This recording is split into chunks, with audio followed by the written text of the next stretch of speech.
Hi friends, welcome to my channel. Chitra వినోద్ల wedding shoot జరుగుతూ ఉండగా అనుమానంగా మనోహరి నువ్వు వినోద్ని లవ్ చేస్తున్నావా అని అడుగుతుండగా వినోద్ వైపు వెటకారంగా చూస్తూ మనోహరి నీకు తెలీదా, నన్ను నేను తప్ప ఎవరిని ప్రేమించలేనని, నేను కోరుకున్న లైఫ్కి వినోద్ డోర్ మాత్రమే అని సమాధానమిస్తూ ఉంటుంది చిత్ర.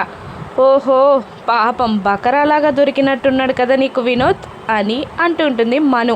ఓకే, నేను వెళ్తాను, నువ్వు కానివ్వు అని మనోహరి అనగానే అలాగే అంటూ వినోద్ని పిలిచి స్టార్ట్ చేద్దాం అని అంటుంటుంది. ఇక అలా మళ్ళీ వాళ్ళు ఫోటోషూట్ కంటిన్యూ చేస్తూ ఉంటారు.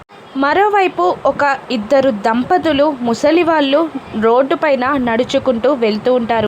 ఆవిడ ఇలా అంటుంటుంది, నాకు చాలా ఆకలిగా ఉందండి, దాహంగా ఉంది, కనీసం వాటర్ అయినా కావాలి అని భర్తని అడుగుతుండగా ఒక సూపర్ మార్కెట్ చూసి వెళ్ళి కాస్తని వాటర్ ఇవ్వవా బాబు అని అడుగుతుంటాడు. అతను ఒక వాటర్ బాటిల్ చేతిలో పెడతాడు షాప్ కీపర్.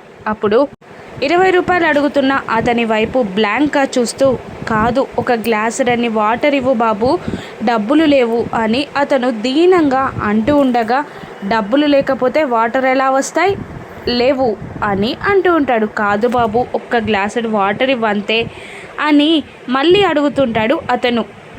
వెళ్ళవయ్యా, పక్కనుంటాయి వెళ్ళు అని అంటూ కసురుతాడు షాప్ కీపర్. దాంతో వాళ్ళిద్దరూ ముందుకు నడుచుకుంటూ వెళ్తూ ఉంటారు. అప్పుడే ఒక ఆవిడ ఆ దంపతులను గుద్దేస్తుంది. ఇక సారీ చెప్పి వెళ్ళబోతూ వాళ్ళని గుర్తుపట్టి మీరు అంటూ వాళ్ళ పేర్లు చెప్పి చిత్రని దత్తత తీసుకుంది మీరే కదా అని అంటూ ఉండగా, మీకెలా తెలుసు అని అడుగుతుంటారు ఆ దంపతులు.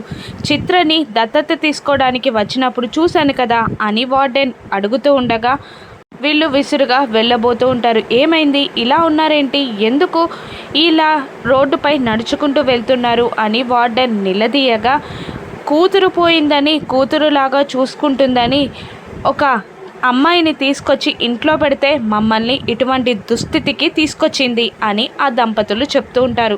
దాంతో వార్డెన్ షాక్ అయ్యి ఏం జరిగిందో చెప్పండి అని అడుగుతూ ఉంటుంది. ఆ అమ్మాయి గురించి మాట్లాడడం కూడా మాకు ఇష్టం లేదు అని వెళ్ళిపోబోతూ ఉండగా వార్డెన్ ఇలా అంటుంటుంది, చిత్ర మరొక మంచి కుటుంబాన్ని నాశనం చేయాలని చూస్తుంది, అందుకే మిమ్మల్ని సహాయం కోసం అడుగుతున్నాను అని అంటుండగా, ఆ సహాయం చేస్తే ఆ రాక్షసి మమ్మల్ని చంపేస్తుంది అని అంటుంటాడు అతను. లేదు, ఇప్పుడు మీరు సహాయం చేయబోయే వ్యక్తి చాలా పెద్ద మనిషి, మీకు ఏ ఆపద రాకుండా చూసుకుంటాడు అని వార్డెన్ భరోసా ఇవ్వగానే అలాగే అంటూ తల ఊపుతారు. వచ్చే ఆటోని ఆపి తన స్కూటీని ఫాలో అవ్వమని చెప్పి అనాథాశ్రమానికి వెళ్తుంది వార్డెన్. ఇక మరోవైపు బాగి పిల్లల లంచ్ బాక్స్ను ప్యాకింగ్ చేస్తూ, రండి పిల్లలు, స్కూల్కి టైం అవుతుంది అంటూ ఉండగా సదాశివం గారు ఫస్ట్ రోజే స్కూల్కి లేట్గా వెళ్ళి పనిష్మెంట్ తీసుకుంటే బాగోదు పిల్లలు అని అంటూ ఉంటాడు. దాంతో పిల్లలు పరుగున కిందికి వచ్చి లంచ్ బాక్సులు అందుకోగా స్టార్ట్ అవుదామా అని అంటుంటాడు అమర్. అప్పుడు 1 minute డాడ్ అంటూ బ్యాగ్లో నుండి ఒక బుక్ తీసి అమర్కి అందిస్తుంది అంజు. అది చూసి చాలా నీట్గా ర్యాపింగ్ చేశారు కదా, ఎవరు వేశారు అని అమర్ అడుగుతుండగా పిల్లలు నలుగురు సైలెంట్ అయిపోతారు. తెలీదు డాడ్ అని అమ్మో మరు నిమిషంలో సమాధానం ఇవ్వగా, తెలియకపోవడం ఏంటి అని అమర్ అంటుంటాడు. అమ్మ వేసింది డాడ్ అని బాధగా చెప్తాడు ఆకాష్. గుమ్మం దగ్గర నిలబడి ఇవన్నీ గమనిస్తున్న ఆరు టెన్షన్ పడుతూ ఉండగా, నువ్వే చేసావు కదా అని అంటుంటాడు గుప్తా. ఏదో టైం పాస్ అవ్వక చేశా, వీళ్ళు ఇంతలా డిస్కషన్ పెట్టుకుంటారని నాకెలా తెలుసు అని అంటూ టెన్షన్ పడుతూ ఉంటుంది ఆరు. అమ్మ వేయడం ఏంటి అని సదాశివం గారు నిర్మలమ్మ గారు అమర్ అడుగుతుండగా, అవును డాడ్ అని అంటుంటారు పిల్లలు. ఇటువంటి విషయాల్లో జోక్ చేయొద్దు చెప్పండి అని బాగి అంటూ ఉండగా, సదాశివం గారు కూడా చనిపోయిన వ్యక్తులు ర్యాపింగ్ చేయడం ఏంట్రా అని అంటుంటాడు. అప్పుడు పిల్లలు ఇలా చెప్తూ ఉంటారు, బుక్స్కి ఎవరు బట్టలు వేశారో తెలీదు, కానీ బుక్స్కి వాటంతట అవే బ్రౌన్ షీట్ ర్యాపింగ్ అయిపోయింది డాడ్ అని చెప్పేస్తారు. దాంతో ఓపెన్ చేసి ఆ బుక్స్ వేయడం గమనించిన అమర్ అపురూపంగా బాధగా చూస్తూ ఉండిపోతాడు. పిల్లలు జోక్ చేస్తున్నారండి అని బాగి అంటుండగా, లేదు బాగి 6 వేసింది అని అంటుంటాడు అమర్. ఏంట్రా అమర్ నువ్వు కూడా అని సదాశివం గారు అనగానే, చూడు బాగి అంటూ ఆ బుక్ ఓపెన్ చేసి ఇలాగే వేస్తుంది 6 అని అంటూ హ్యాండ్ రైటింగ్ చూసి, ఇది 6 హ్యాండ్ రైటింగే అని చెప్తూ ఉంటాడు బాధగా. సదాశివం గారి దగ్గరికి కూడా వెళ్ళి, చూడు నాన్న ఇది 6 హ్యాండ్ రైటింగే అంటూ ఉండగా, అవును అమర్ అని అంటుంటాడు సదాశివం గారు. అందరూ షాక్లో ఉండగా 6ని లాక్కొని వెళ్ళిపోతారు చిత్రగుప్త. అప్పుడు మళ్ళీ నిర్మలమ్మ, వినోద్ వేశాడేమోరా నిన్న పిల్లల బుక్స్కి ర్యాపింగ్ వేయాలి అంటూ చాలాసార్లు అన్నాడు, వాడే వేశాడేమో అంటూ ఉండగా, బాబాయ్ వచ్చి వేసే అంత టైం లేదు కదా అని పిల్లలు నలుగురు అంటూ ఉండగా, ఇక చాలు మీ అల్లరి, పదండి స్కూల్కి అని అంటూ పిల్లల్ని తీసుకొని బయటికి వెళ్తూ ఉంటుంది 6. పెద్దవాళ్ళు కూడా వెనకాల ఫాలో అవుతూ ఉంటారు. ఒక్క నిమిషం బుక్ని చూసి అమర్ అలాగే షాక్ అయి నిలబడి చూస్తూ ఉండిపోతాడు. పిల్లలతో వచ్చిన రాథోడ్కి ఫోన్ వస్తుంది. వార్డెన్ ఇలా చెప్తూ ఉండగా, చిత్ర పేరెంట్స్ తెలిసారా అని అంటుండగా, మా అనాథాశ్రమంలోనే ఉన్నారు, వాళ్ళ పరిస్థితి చాలా దయనీయంగా ఉంది అంటూ వివరిస్తూ ఉంటుంది రాథోడ్కి ఆ వార్డెన్. మా సార్కి చెప్పి తీసుకొస్తాను అని అంటూ కాల్ కట్ చేసి అమర్ దగ్గరికి వెళ్ళి విషయం అంతా వివరించగా, నువ్వు పిల్లల్ని స్కూల్లో డ్రాప్ చేయి, నేను అనాథాశ్రమానికి వెళ్తాను అని అంటుంటాడు అమర్. పిల్లల దగ్గరికి వచ్చి, రాథోడ్ మిమ్మల్ని స్కూల్లో డ్రాప్ చేస్తాడు అనగానే, అలాగే డాడ్ అంటారు పిల్లలు. పిల్లలు ఒక కారులో ఎక్కగా అమర్ వెళ్తూ ఉండగా, ఏమైందండి అని అంటూ ఉండగా, ఏం లేదు బాగి అంతా ఓకే అని కార్ స్టార్ట్ చేసుకొని వెళ్ళిపోతాడు అమర్.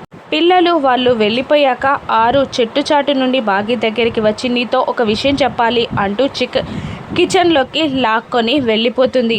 ఏంటక్క ఏం చెప్పాలి అంటుండగా, అమర్ గారు ఇప్పుడు ఎక్కడికి వెళ్ళారో తెలుసా అని అంటూ ఉండగా, తెలియదక్క అని అంటూ ఉంటుంది బాగి. నాకు తెలుసు అనగానే, మీకెలా తెలుసు అంటుంది బాగి.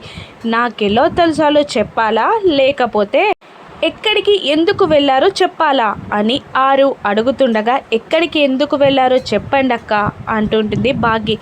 చిత్ర వాళ్ళ పేరెంట్స్ని కలవడానికి అనాథాశ్రమానికి వెళ్ళారు అని చెప్తూ ఉంటుంది 6. అవునా, మనం వెళ్దామక్క అని అంటూ ఉంటుంది బాగి. కిచెన్ డోర్ దగ్గర నిలబడి ఇవన్నీ వింటూ ఉంటుంది మనోహరి. ఇక వెళ్దాం పదా అంటూ 6 బాగి ఇద్దరు బయటికి వస్తారు. మనోహరి చిత్రకి కాల్ చేస్తుండగా కాల్ కట్ చేస్తూ ఉంటుంది చిత్ర. మనోహరి గారు కాల్ చేస్తున్నారు కదా, ఒకసారి లిఫ్ట్ చేసి మాట్లాడు అని వినోద్ అనగానే పక్కకి వెళ్ళి, నేను చాలా బిజీగా ఉన్నాను అని అంటూ అరుస్తూ ఉంటుంది చిత్ర. ఓహో, మీ అమ్మ నాన్న అనాథాశ్రమంలో ఉన్నారంట, అమరేంద్ర గారు కలవడానికి వెళ్ళారు, ఇప్పుడు కట్ చేయి కాల్ అంటూ కాల్ కట్ చేస్తుంది. ఇక కళ్ళు తిరిగి పడిపోయినట్టు అనిపించి మళ్ళీ ఒక్క నిమిషంలో తమాయించుకొని మనోహరికి కాల్ చేసి ఆ విషయం తెలుసుకుంటుంది చిత్ర. అమర్ బాగి ఇద్దరు బయలుదేరారని మనోహరి చెప్తుండగా, నువ్వే ఆపాలి అని అంటుంటుంది చిత్ర. నేను ఆపలేను, అందుకే నీకు కాల్ చేశా అని మను అనగానే, నేను ఎలాగో అనాథాశ్రమం పక్కనే ఉన్నాను, నేను చూసుకుంటాను అంటూ కాల్ కట్ చేసి వినోద్ దగ్గరికి వచ్చి, నువ్వు సోలో ఫొటోస్ దిగు వినోద్, 20 minutes నేను ఇప్పుడే వస్తా అంటూ అనాథాశ్రమానికి బయలుదేరుతుంది చిత్ర. మరోవైపు బయటికి వచ్చిన ఆ బాగిని కార్ డ్రైవ్ అని చెప్తూ ఉంటుంది 6. నేనే మొన్న బైక్ డ్రైవింగ్ నేర్చుకున్నానక్క, నా వల్ల కాదు అంటూ ఉండగా, సరే పద నేను డ్రైవ్ చేస్తా అంటూ 6 డ్రైవింగ్ సీట్లో కూర్చోగా వెనకాల బానెట్ మీద కూర్చున్న చిత్రగుప్త వారు కింద పడతారు. ఇక 6 స్పీడ్గా వెళ్తూ ఉండగా బాగి స్లో అక్క అని అంటుంటుంది. హఠాత్తుగా కారులో ప్రత్యక్షమవుతారు చిత్రగుప్త. మీరెందుకు వచ్చారు, దిగండి అంటూ వెనక్కి చూడగా, అక్క ముందుండి రోడ్ అని అంటూ ఉంటుంది బాగి. చిత్ర వాళ్ళ అమ్మానాన్నలని అమర్ చేరుతాడా, ఫస్ట్ చిత్ర చేరుతుందా, చిత్ర నిజస్వరూపం బయటపడనుందా, రాను ఎపిసోడ్స్లో చూద్దాం. Thank you for watching.